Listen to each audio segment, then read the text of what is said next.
Tasavvur qiling, korxonangiz balansida bir uskuna turibdi. Uning kitobdagi, ya'ni hujjatdagi qiymati roppa-rosa 100 million so'm.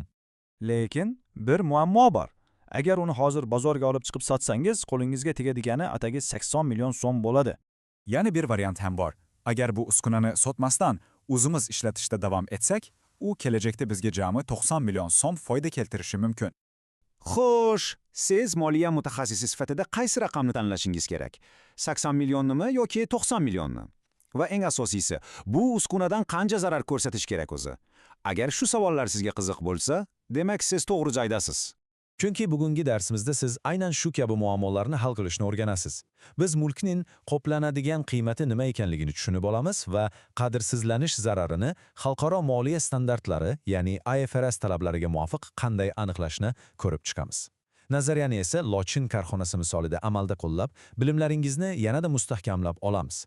Bu shunchaki hisob-kitob emas, bu xalqaro moliyaviy hisobotning juda muhim bir tamoyili. Assalomu alaykum qadrli moliya sohasi ixlosmandlari va bo'lajak xalqaro ekspertlar. Xalqaro moliya standartlari olamiga bag'ishlangan turkum darslarimizning ikkinchi qismiga xush kelibsiz. Qani, unda boshladik. Esingizda bo'lsa, o'tgan darsimizda biz aktivning qadrsizlanish belgilarini qanday topishni o'rgangan edik. Xo'sh, o'sha belgilarni topdik deylik. Endi nima qilish kerak? 36-sonli aktivlarning qadrsizlanishi nomli standartga ko'ra, biz zudlik bilan aktivning qoplanadigan qiymatini, ya'ni ingliz tilida recoverable amountni hisoblashga o'tishimiz shart. Mana, biz bugungi darsimizning eng asosiy tushunchasiga yetib keldik. Aynan mana shu qoplanadigan qiymat tushunchasini bugun chuqur o'rganamiz. Bu, ishonvering, xalqaro standartlardagi eng muhim va asosiy qoidalardan biri hisoblanadi. Keling, standartdagi rasmiy ta'rifni ko'rib chiqaylik. Qoplanadigan qiymat bu aktivni sotishdan tushadigan sof pul yoki undan foydalanishdan keladigan pul oqimlarining eng kattasi hisoblanadi. Juda oddiy, to'g'rimi? Bu yerda bitta oltin qoida bor. Shuni yodda saqlang. Qoplanadigan qiymat har doim va har qanday holatda ikkita qiymatning eng kattasi bo'ladi. Nega deysizmi? Chunki biznesning mantig'i shunday. Har qanday korxona o'zi uchun eng ko'p foyda keltiradigan yo'lni tanlaydi-da, agar sotish foydaliroq bo'lsa, sotadi. Agar ishlatish ko'proq pul olib kelsa, albatta ishlatadi. Bu tanlov prinsipi. Xo'p, keling o'sha ikki komponentni alohida tahlil qilamiz. Birinchisi, sotish xarajatlari chegiralgan haqiqiy qiymat. Bu juda oddiy, xaridor bilan kelishilgan sotuv narxidan vositachiga beriladigan komissiya yoki yuridik xizmatlar kabi to'g'ridan-to'g'ri sotish bilan bog'liq xarajatlarni ayirib tashlagandan keyin qolgan sof summa. Ikkinchisi esa foydalanish qiymati.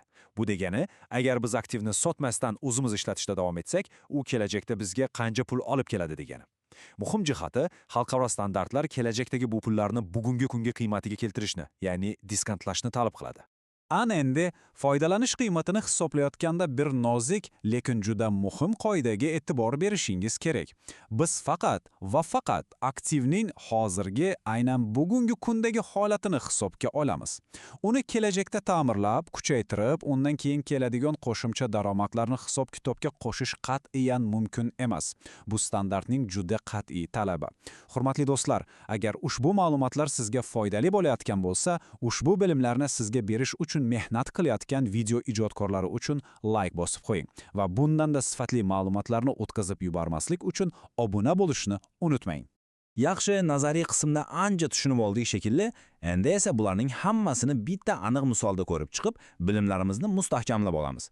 Keling, Lochin korxonasining misoliga o'tamiz. Biz jarayonni 5 ta aniq qadamga bo'lib olamiz. Birinchi, uskunaning balansdagi qiymatini aniqlaymiz. Ikkinchi, uni sotsak qancha sof pul tushishini hisoblaymiz. Uchinchi, ishlatsak qancha foyda keltirishini aniqlaymiz. To'rtinchi, o'sha mashhur oltin qoidaga asosan qoplanadigan qiymatni tanlaymiz va beshinchi, yakuniy qadamda qadrsizlanish zararini hisoblab chiqamiz. Demak, raqamlarga o'tamiz. Birinchi qadam. Uskunaning hujjatdagi, ya'ni balansdagi qiymati 10.500 so'm. Ikkinchi qadam. Agar uni bozorga olib chiqib sotsak, narxi 10.000 so'm. Lekin sotish uchun 500 so'm xarajat qilishimiz kerak. Demak, qo'limizga tegadigan sof pul 9.500 so'mni tashkil qiladi. Uchinchi qadam.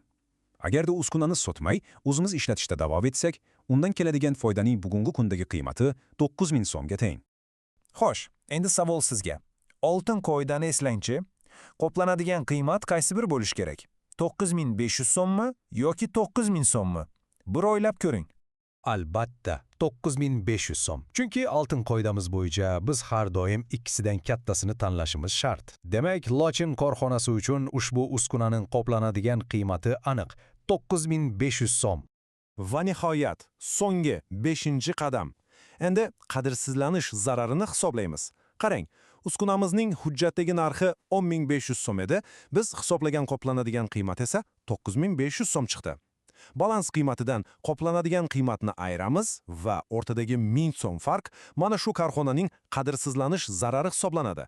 Bu summa darhol hisobotda xarajat sifatida aks ettirilishi kerak.